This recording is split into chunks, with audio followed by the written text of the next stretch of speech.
আসসালামু আলাইকুম ভাইয়া আপুরা সবাই কেমন আছেন? আমিও আলহামদুলিল্লাহ ভালো আছি।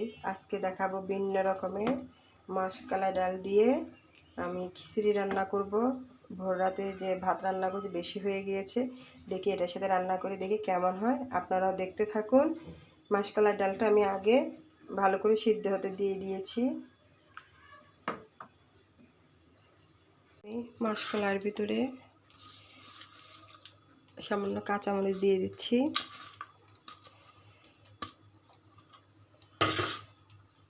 লবণ দিয়ে দিলাম, 1 চামচ মরিচের গুঁড়ো, না হলুদ, তেমন হলুদ না, এই জন্য বেশি করে দিয়ে দিয়েছি। আমার বাসায় যেটা ভাঙানো হয় সেটা সামান্য দিলে হতো, কারণ কিনা জিনিস তো ভালো পড়ে না। আর ধনিয়া গুঁড়া দিয়ে দিচ্ছি 2 চামচ, তেজপাতা দিয়ে দিচ্ছি 3টি, রসুন জিরা একসাথেই করে রেখেছিলাম সেটা দিয়ে দিচ্ছি,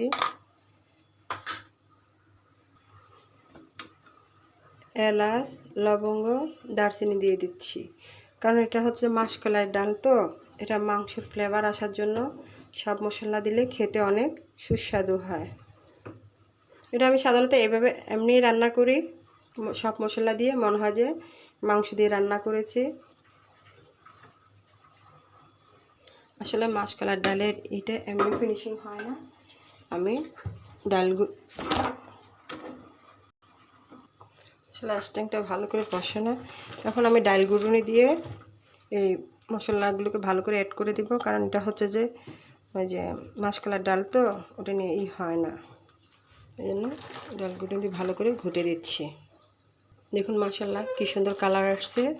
বাগার দিব পরে, এর মধ্যে আমি দিয়ে দেব আমার ভাতগুলো, কারণ যে চাউলের যে দাম, 80-85 টাকা চাউলের দাম। আমি ভাত দিয়ে দিয়েছি, এখন আমি এগুলোর সাথে ভালো করে ভাতটাকে ফিনিশিং করে নেব। আমি নরমই রান্না করব, ঝরঝরা না, নরম। দেখতে পুরো হালিমের মতো হয়ে গিয়েছে, আমার খিচুড়ি হয়ে গিয়েছে। এখন আমি এর মধ্যে পেঁয়াজ রসুন বাগার দিয়ে দিচ্ছি, সেটা খাওয়ার সময় লাড়াই নিব, এখন নাড়াবো না।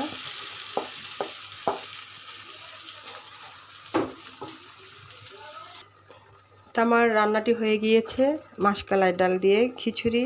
তো আমার খিচুড়িটা যদি আপনাদের ভালো লেগে থাকে আমাকে ভালোবাসা দিবেন, লাইক কমেন্ট শেয়ার সাবস্ক্রাইব করে দিবেন। আমিও আপনাদের পাশে আছি। সবাই বাসায় ভালো থাকবেন, সুস্থ থাকবেন, নিরাপদে থাকবেন। আল্লাহ হাফেজ।